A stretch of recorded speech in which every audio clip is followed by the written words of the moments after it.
सभी बच्चों को नमस्कार। हम बात नीट फिजिक्स के जो पीवाईक्यूज हैं, प्रीवियस ईयर क्वेश्चन, उनकी कर रहे थे, जिसके तहत हम इलेक्ट्रोमैग्नेटिक इंडक्शन चैप्टर से जो क्वेश्चन पूछे गए हैं विगत 35 ईयर्स में, उनके सोल्यूशन प्रोवाइड कर रहे हैं। ठीक है, तो उसी कड़ी में ये अगला क्वेश्चन है। तो पेशे खिदमत है अगला क्वेश्चन, इसको तैयार करिए। और इसके पहले के क्वेश्चंस हम अपलोड कर चुके हैं, आपको इसी प्लेलिस्ट में जो कि इलेक्ट्रोमैग्नेटिक इंडक्शन के नाम से होगी, इसमें मिल जाएंगे। तो पेशे खिदमत है। नेक्स्ट क्वेश्चन देखिए, अगला क्वेश्चन देखिए।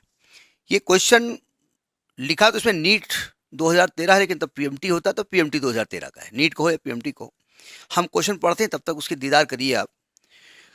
क्वेश्चन कह रहा है कि wire loop is rotated in a magnetic field. एक वायर लूप है जो मैग्नेटिक फील्ड में रोटेट होता है।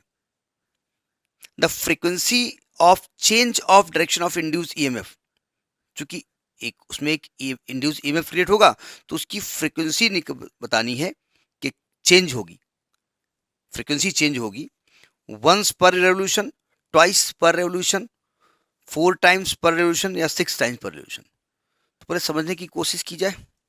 हटाइए इस फोटो को, हम आते हैं आगे, सुनिए ध्यान से। हमने पढ़ा है, जब क्वेश्चन को दोबारा पढ़ लेते हैं। A wire loop is rotated in a magnetic field. जब मैग्नेटिक फील्ड में कोई लूप रोटेट होता है, आपने जनरेटर का कंसेप्ट पढ़ा होगा कि ऐसे लूप है, ये मैग्नेटिक फील्ड पास हो रहा है, देखिए ऐसे लूप है, ये मैग्नेटिक फील्ड इससे पास हो रहा है, तो जब ऐसे रोटेट करेंगे इसको, मैग्नेटिक लाइंस पास होंगी, चेंज होंगी, फिर डायरेक्शन बदलेगी, उसकी एरिया की डायरेक्शन बदल जाएगी ना। तो हमने पढ़ा है कि ऐसे केस में क्या होता है कि इंड्यूस्ड ईएमएफ क्रिएट हो जाता है। ठीक है, जिसको कि E बराबर ई नॉट साइन ओमेगा टी पढ़ा है। तो आप जानते हैं ऐसे केस में जो इंड्यूस्ड ईएमएफ होता है वो होता है ई नॉट साइन ओमेगा टी, जिसको अल्टरनेटिंग ईएमएफ कहते हैं। तो यानी अगर मैं इसको ग्राफ से शो करूं, तो ग्राफ से शो करने का साइन ग्राफ ये होता है। ठीक है, ये पूरा एक रोटेशन कंप्लीट हुआ, तो वही आपसे कह रहा है कि फ्रीक्वेंसी चेंजेस पर रेवोल्यूशन। एक रेवोल्यूशन ये हो गया, तो पहले वो ऊपर की ओर आया, फिर उसने डायरेक्शन चेंज कर दी, यानी एक रेवोल्यूशन में 2 बार उसने डायरेक्शन चेंज की, एक बार ऊपर की तरफ फिर नीचे तरफ, एक रेवोल्यूशन कंप्लीट हुआ। ठीक, तो यही इसका पार्ट सही है, बी पार्ट का ट्वाइस पर रेवोल्यूशन। नहीं समझे? ठीक, यही अब आप कहेंगे हमें कैसे मालूम, दिया है ना, पर रेवोल्यूशन दिया हुआ है कि एक रेवोल्यूशन का मतलब क्या होता है, एक कंप्लीट चक्कर, साइन का ग्राफ ये होता है। तो एक कंप्लीट चक्कर में इधर ऊपर की ओर करंट फ्लो हुई, इसमें डायरेक्शन चेंज हो गई उसकी, यानी एक रेवोल्यूशन में 2 बार अपनी डायरेक्शन चेंज कर रहा है।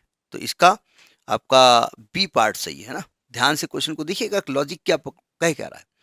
ठीक है, तो नेक्स्ट वीडियो ऐसे छोटे छोटे वीडियो अपलोड करें, जानबूझ के छोटे, जिससे कि आपको एक क्वेश्चन देखो और बस चाय नाश्ता करो, फिर नेक्स्ट पढ़ो, फिर आराम करो। ओके, नमस्कार।